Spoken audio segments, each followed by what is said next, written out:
what's up, it's your boy Rawk. Fun fact, that's the first time those 5 words have ever been said in space. This is a pretty big moment for me, as the founder of the We Have Nothing Better to Do So Let's Go to Space Society. We're up here doing the work that nobody else would dare to do, such as... Get back to me on that one. To make me feel more comfortable with being so far away from everything that I hold dear to me, I was allowed to bring 3 personal belongings that would allow me to feel joy again. Why am I doing this? So I brought a Nintendo GameCube, a GameCube controller, and a game. Being in space, I knew I had to pick a game that would remind me what life on Earth was like, and there were plenty of options. Super Mario Sunshine would have reminded me what the sun felt like. Animal Crossing would have reminded me what people are, and in hindsight definitely would not have done that. But I decided to go with Chibi Robo, a game that will remind me what it's like to live in a house and not in space. Why does God hate me?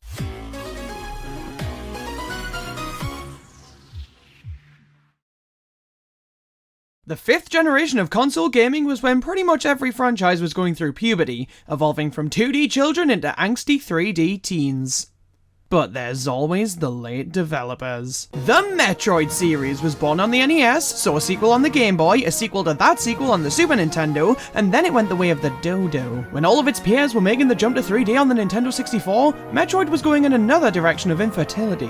What was the reason for this? Well, why would you want to play Metroid with a pitchfork? So, what are you gonna do about it? Wait until Nintendo releases a Square? Oh, I see how it is, Nintendo. Well played. After 9 years of trying to find the perfect coffin, Nintendo decided, yeah, let's give Metroid another shot. But of course, they couldn't be asked to do it themselves, so they brought in the help of Retro Studios. Who's that? Well, to answer that question, I will ask you this question. What did they make before this? Oh, the potential! Well, this is a good sign. Nintendo entrusted a studio with no prior releases with one of their most beloved series. Surely this didn't go well. Ooh, we were hoping for 98.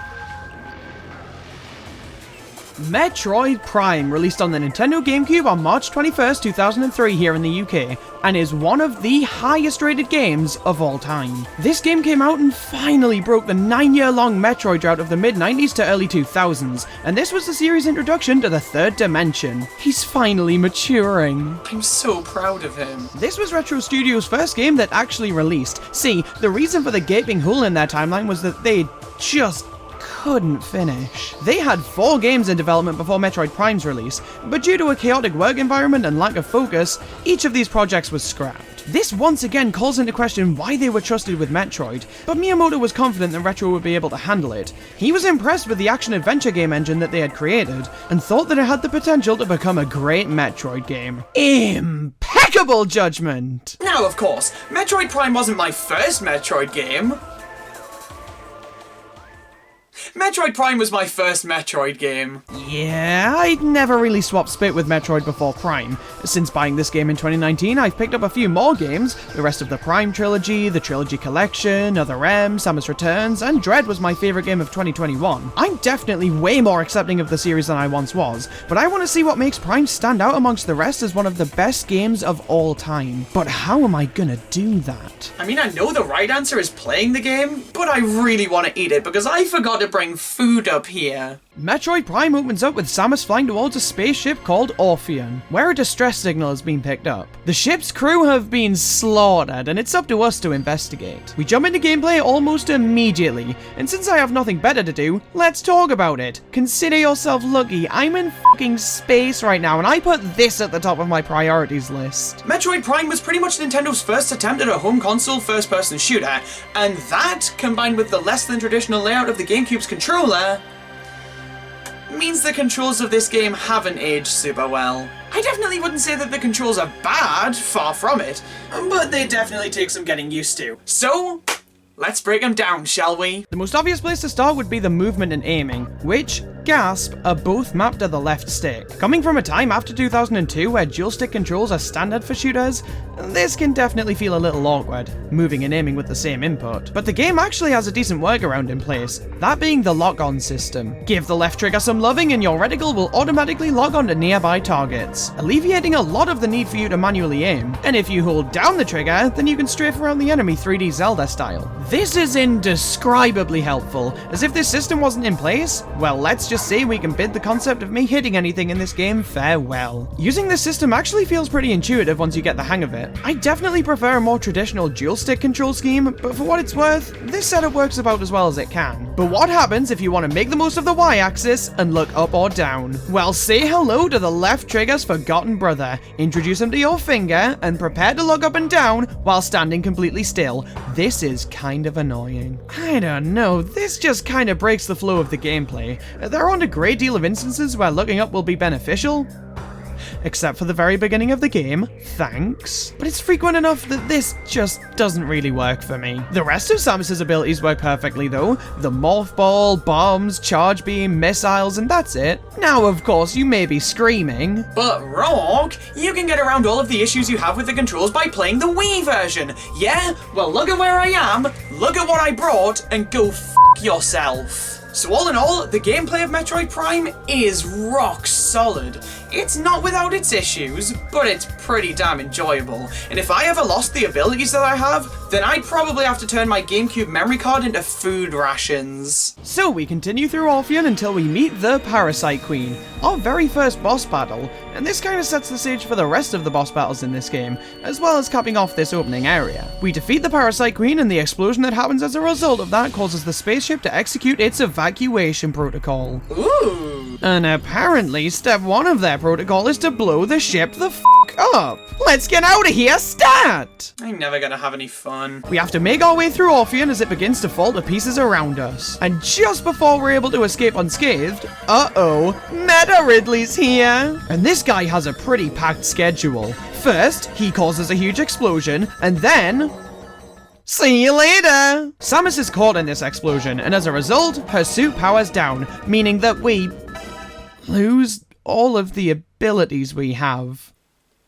But I want to be able to save. Before we can even register what's happened, we make it to our ship and Orpheon falls, leaving us to plummet to the surface of a nearby planet, being Talon 4. This is where Metroid Prime truly begins, and I have to say, this is perfect. Setting foot on the Talon overworld is where it truly sets in that all of your abilities are gone, and you're at a complete base level of power. Now, this sounds like a bad thing, but I know a thing or two about Metroid. I know that throughout the game, we're going to be upgrading our abilities to not only be back to where we were, but to be even stronger and more capable than that. Already having a taste of what a more able Samus is like is the perfect incentive to explore every single inch of this world to find all of the abilities that it has to offer. And that's where the main hook of the gameplay comes in. Talon 4 is a mesmerizing place to explore. It's so moody and atmospheric, and all of the locales and music really help push the theme of isolation that the series is famous for. You are the only human on this planet, and you have to find a way to survive, and that is thrilling to experience. The planet is split up into 7 main regions, and each of them are pretty distinct visually, which makes it even more enjoyable to traverse them all. And they're all designed in such engaging ways that really make you think, not just about what to do and where to go,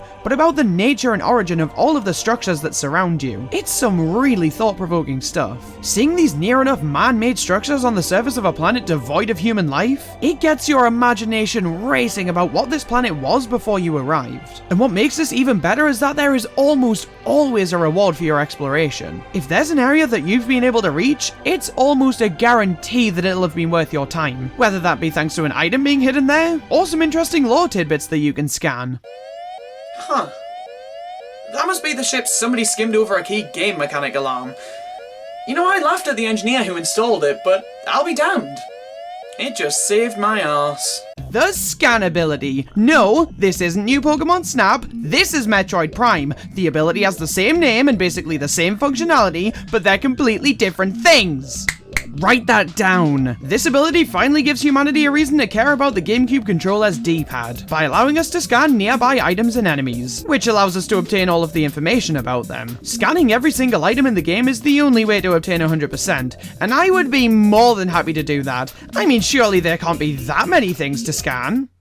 I think I'll pass, actually. I enjoy the concept of having free time. Couldn't you tell? Yeah, I personally wasn't super into scanning every single thing I found. I found it to get pretty damn repetitive. And this is probably the most common complaint about the game from an objective standpoint. But, I will admit, the way the ability ties into the overall narrative is genius in its purest form. You see, the story progression in this game is entirely non-linear. It doesn't really happen to Samus, and doesn't even focus on her too much, but rather, it focuses on the history of this planet and our main antagonist, the space pirates. Pretty much the entire story is told to the player through the scans that they have to go out of their way to find, which once again, hugely incentivizes exploration. If you're the type of player who wants to know everything about this world, then you'll want to explore every inch of it regardless, and you'll be rewarded by finding out the lore of this planet. In theory, it's a flawless system, but like I said, I was personally content with not doing that. So of course you may be wondering, how are you even qualified to talk about the story? The short answer is, I'm not, but the slightly longer answer is that I did some Googling, read some plot synopses, and I think I got it.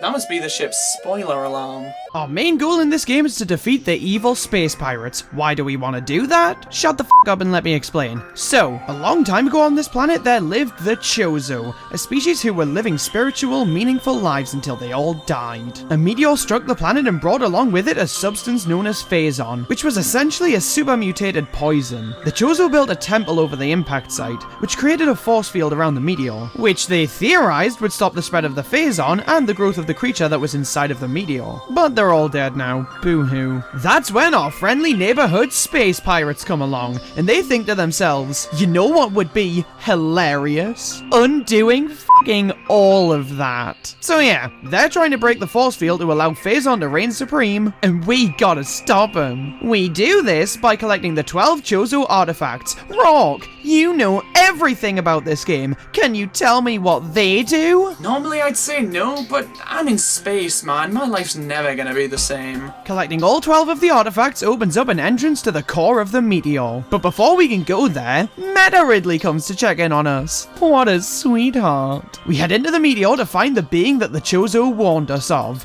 Metroid Prime. This thing. This is our final boss, and Jesus Christ, he wouldn't just die peacefully. How are you gonna be built like a crab with a gym routine and still manage to kick the f*** out of me? God! It's a good job your name and defeat both deserve credit rolls. That means I can skip this battle with no regrets. And that's the story of Metroid Prime. Or it could super duper not be. I have no idea what I'm talking about. My scan count was in the single digits. But that was Metroid Prime, and an entire game that shares its name. Now that I've finally beaten this game and said goodbye to my life on Earth, I have only one question left to answer. Is this game truly as good as people make it out to be? Metroid Prime has some of the greatest atmosphere, gameplay, and storytelling known to man. This game was a whole new level of immersive and captivating for the entire way through. And there are some elements of this game that I don't think I've ever seen fully replicated. The soundtrack is absolutely blissful, and sells the atmosphere of this game all on its own. But when combined with the stunningly moody and thought-provoking locations, it's enough to get your mind racing about the many secrets of this world. And while the controls are somewhat archaic by modern standards, I honestly couldn't imagine playing this game any other way. That's right, f*** you, Metroid Prime Trilogy. If you ask me, Metroid Prime undoubtedly deserves all of the praise that it gets, and enjoying this game is a prerequisite for me to spend the rest of my life searching for a similar adventure to call my own. I can't do this anymore, man! I want to go home! I'm stuck in this tiny ship with nowhere else to go. I can't even go outside and enjoy the lack of gravity because I'm asthmatic. There's no oxygen up here. If the atmosphere even looks at me funny, my lungs will collapse, and I won't be able to take my inhaler because I'll be wearing a fucking space helmet! I will die alone in space, and I won't have even had a chance to say goodbye to Chibi Robo! I can't do this! Huh. just activated the ship's evacuation protocol.